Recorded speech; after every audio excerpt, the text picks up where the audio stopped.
কিছুদিন আগে আমি আপনাদেরকে দেখাইছিলাম ভারতের মোটামুটি ধনী পরিবারের এক বন্ধুর বাসায় নেমন্তন্নে কি কি খাওয়ালো। সেই ভিডিও টিকটকে আপলোড করা 2 দিনের মধ্যে প্রায় 3 লক্ষ ভিউ হয়ে গেছে। 99% মানুষ আমার পক্ষে কথা বলছে, বাট 1% মানুষ আমাকে নিয়ে ট্রোল করছে। আজকে আমি দেখাবো বাংলাদেশ একটি মধ্যবিত্ত পরিবারে মানুষকে ডাল ভাতের দাওয়াত দিয়ে কত কিছু খাওয়া। আর আমি যেহেতু মুন্সিগঞ্জের মানুষ, আমি চাবো আমার মুন্সিগঞ্জটাকে রিপ্রেজেন্ট করতে বাংলাদেশের মানুষের কাছে। তো মুন্সিগঞ্জে একটি গ্রামীণ মধ্যবিত্ত ফ্যামিলিতে মানুষকে দাওয়াত করে কি কি খাওয়ায় সেটা থাকবে আজকের ব্লগে। মুন্সিগঞ্জের মানুষের আতিথেয়তা অসাধারণ। আসসালামু আলাইকুম। কথা পরে আগে আমি মুখটা বাইন্ধা নেই। মুখটা কেন বানতাছি জানেন? আজকে আমি সেই রান্না বান্না হওয়ার আগ পর্যন্ত এই মুখের মধ্যে গামছা দিয়ে থাকবো, কারণ রান্না বান্না করার সময় যে ঘ্রাণটা বের হয় এটা যদি আমার নাকে যায় আমি আর কিছু খেতে পারবো না। আর প্রায় 15-20 দিন হবে কারো বাসায় দাওয়াত খাই না, এই জন্য চিন্তা করলাম যে আজকে দাওয়াতে খাওয়ান বাসায় রান্না করে খাবো। আমাদের মুন্সিগঞ্জে একটি গ্রামীণ মধ্যবিত্ত ফ্যামিলিতে 3-4 জন মানুষ দাওয়াত খেতে আসলে তাদের জন্য কি কি রান্না করে সেটা দেখাবো আজকের ব্লগে। তো ফার্স্টে আর কি আম্মু রোস্ট নিল, এখানে 10 পিস নিয়েছে 3 কেজি গরুর মাংস, আর নিয়েছে ইলিশ মাছ। তো ইলিশ মাছ এতগুলো রান্না করবে না, কারণ আমাদের বাসায় খাওয়ার মতো এত মানুষ নাই। আর নিয়েছে প্রয়োজন মতো মশলা। তো আম্মু প্রথমে আর কি ইলিশ মাছগুলো সরিষা তেলের মধ্যে ভাজবে, এই জন্য আর কি এগুলো ভালোভাবে কেটে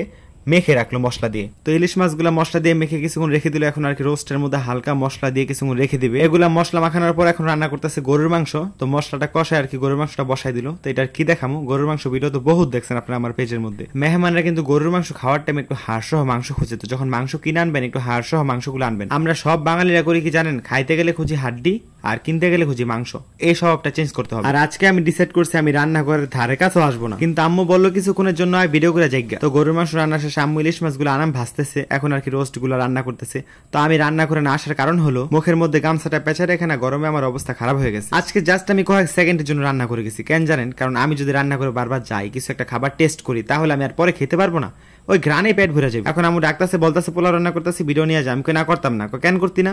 সব যখন একটু হলেও ভিডিও করছো এটাও করে, এটা কেন বাকি রাখবে? আমি আচ্ছা ঠিক আছে তারা একটু করতেছি, বেশি কিন্তু ভিডিও করুন না। এখানে বেশিক্ষণ থাকলে আমি আর পরে কিছু খাইতে পারবো না, পোলাওর ঘ্রাণে আমার পেট ভরে যাবো। আমার আম্মু ঘি দিয়ে আর জর্জরা করে পোলাও রান্না করে, এটা আমার খালামনিরা আমার আত্মীয় স্বজন সবাই জানে, শুধু আপনারাই জানেন না, আপনাদের জানাই দিলাম। উপস গাইস, খাঁটি গরুর দুধ দিছে, তাও আবার 2 কেজি পোলাও চালের মধ্যে 1 কেজি দুধ দিছে। মজা হবে না কেন বলেন? তো এখন আর কি বাহিরে ডাইনিং টেবিল রাখি আমি একে একে খাবারগুলো সব সাজাবো। ফার্স্টে আর কি 10টা রোস্ট নিয়ে আসলাম, তারপর নিয়ে আসলাম মুগ ডাল। আর আজকে আম্মু সব একা হাতে করতেছে, আর এই ভিডিওগুলো আমিও সব একা হাতেই করতেছি। তারপর নিয়ে আসলাম খান্ডা হাড় সহ গরুর মাংস। এগুলা বাজার থেকে যেমন বড় বড় পিস করে দিছে ওরকম বড় পিসে আসলে আম্মু আর ছোট করে। তারপর নিয়ে যাচ্ছি পোলাও। তো পোলাও তো আমার খুবই পছন্দের খাবার। তো পোলাওর সাথে ইলিশ মাছ আমার কখনোই পছন্দ ছিল না। পোলাওর থেকে গাইস কি সুন্দর যে একটা ঘ্রাণ বাইর হইতাছে, আমার মনে হইতাছে আমি এখনই খেয়ে ফেলবো, বাট এখন তো খাওয়া যাবে না, খাবারগুলো আগে সাজাই। তারপর নিয়ে আসলাম আম্মুর হাতের স্পেশাল দই, আর তারপর নিয়ে আসলাম সালাদটা কেন বাকি যাবে কোন? তারপর অনেকে করে কি খাবারের আধা ঘন্টা 1 ঘন্টা পরে একটা 7 আপ বা স্প্রাইট নিয়ে আসে, এটা খাবারের পর খাওয়া ভালো। আর তারপর আমি নিয়ে আসলাম মিনারেল ওয়াটার। তো খাবারগুলো এখানে সবকিছু সেট করার পরে আমি এখন ঘর থেকে একটা চেয়ার নিয়ে আসলাম, কারণ এখানে আমি বসে বসে খাবো।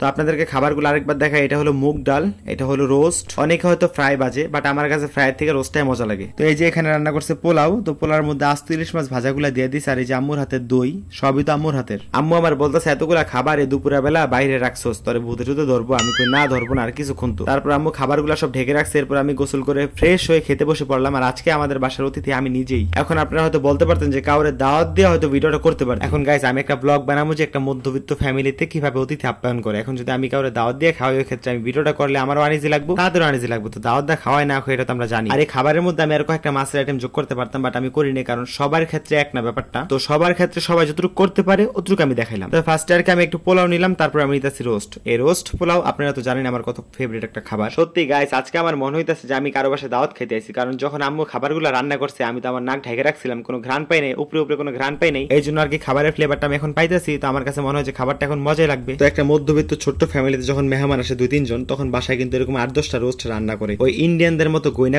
2-3টা কেউ রান্না করে না, সবকিছুই পরিমাণের তুলনায় বেশি রান্না করে। কেন জানেন? কারণ রান্না করলে তো আর ফেলানো যাবে, কারণ বাসায় পোলাবান আছে, প্রতিবেশী আছে, তাদেরকে দিয়ে খাওয়া লাগে। তো পোলাও দিয়ে রোস্ট আমার কাছে খুবই ভালো লাগতেছে, এটা অলওয়েজ ভালো লাগে আর কি বলবো। আর সালাদটা আজকে ওইভাবে মাইখা বানাই নাই, যেভাবে সবাই বানায় ওইভাবে বানাইছি, সিম্পল ভাবে আর কি। তো পোলাও দিয়ে রোস্ট খাওয়ার পরে চিন্তা করলাম যে গরুর মাংসকে নিবো নাকি নিবো না।